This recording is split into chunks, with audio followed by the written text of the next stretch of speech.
the start, you were taught to be nice, to smile, to say yes, to never raise your voice.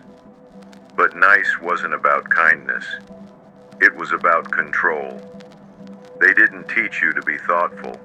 They taught you to be manageable, to put others first, to shrink yourself in the name of being good. And the more obedient you became, the more they praised you. Not for your strength, but for your silence. They said, be polite. Don't argue. Make everyone comfortable. But what they really meant was, make yourself small. Make us comfortable. Don't be a problem, even when you're right. And so you learn to swallow your truth, to second-guess your instincts, to apologize for having needs, boundaries, opinions. Not because you were weak, but because you were trained to believe that being liked was more important than being real. That wasn't kindness. That was conditioning. You gave away your voice piece by piece. Not because you wanted to, but because you thought that's what good people do. You became agreeable, approachable, easy to be around, and they loved you for it. Not because they saw your heart, but because you never challenged theirs.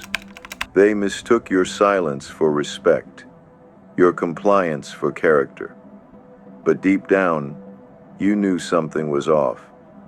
Because every time you said yes when you meant no, a piece of you disappeared. Not because you lacked strength, but because you were taught to fear it. One day you stopped feeling proud of being the bigger person. You stopped feeling noble for staying silent.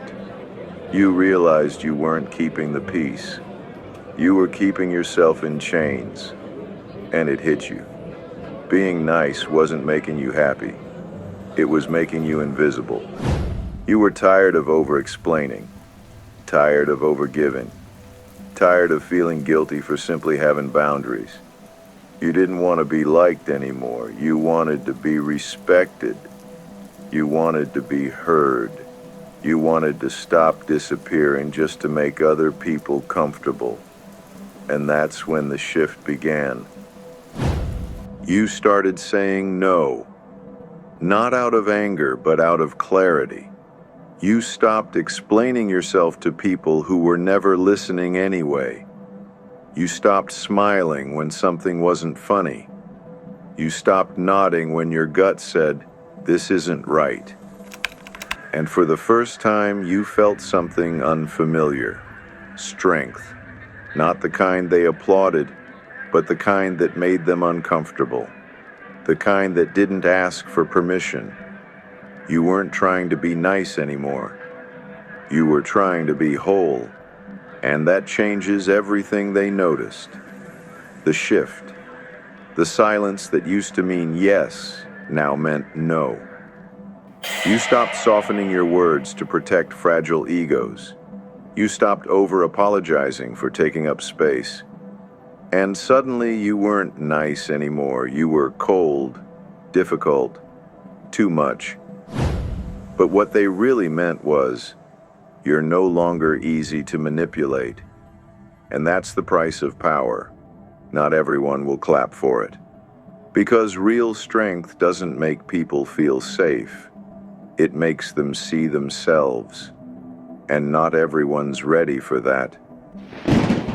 You didn't get louder, you got clearer. You didn't start fighting everyone, you just stopped abandoning yourself.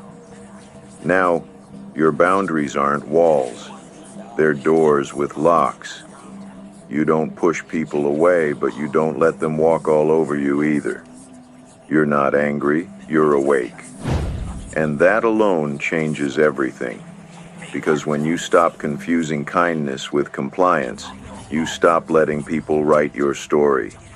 You pick up the pen. And for the first time, you choose who gets a chapter. People start treating you differently when you stop being easy. When you stop smiling through disrespect. When you stop pretending everything's fine just to keep the peace. Some walk away. Some push back. because they miss the version of you that was easier to control, but others, they see the real you, and they respect it. Because authenticity is magnetic. Power, when it's grounded, pulls the right people closer and pushes the wrong ones out. This isn't loneliness, it's alignment. And it starts the moment you choose truth over approval. You're not chasing power anymore, you are power. Not because you dominate, but because you no longer disappear. You speak when it matters.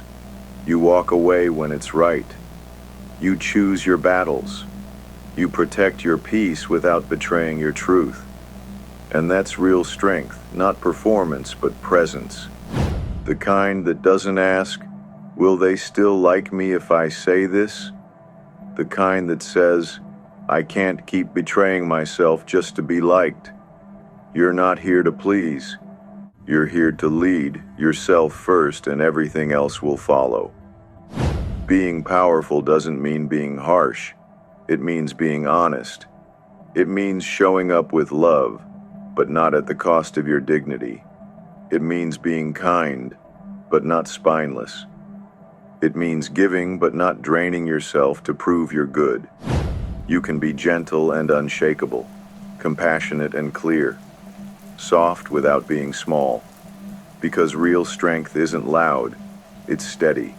It doesn't need to dominate, it just refuses to disappear. They taught you to be nice, so you'd never learn this version of power. But now, you know better. You've stopped apologizing for taking up space. Stopped shrinking to fit inside boxes you never belonged in. You no longer overthink every sentence. You no longer perform to earn approval. You just show up. Fully, unfiltered, unedited. And in that rawness, there's power. Because nothing is more magnetic than someone who knows who they are and refuses to negotiate it. You're not playing nice anymore.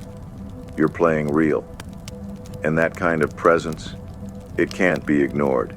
It can't be controlled. This is who you were before they taught you to fear your voice. Before they told you to shrink, to smile, to stay small, to stay safe. You're not too much. You're exactly enough. You're not rude for being honest. You're real. And that scares people who profit from your silence. But you're not here to be liked. You're here to live, to lead, to love, fully, fiercely, freely. Being nice was never the problem. Being conditioned to stay quiet was. Now you speak, you lead, you stand tall, and no one gets to shrink you again.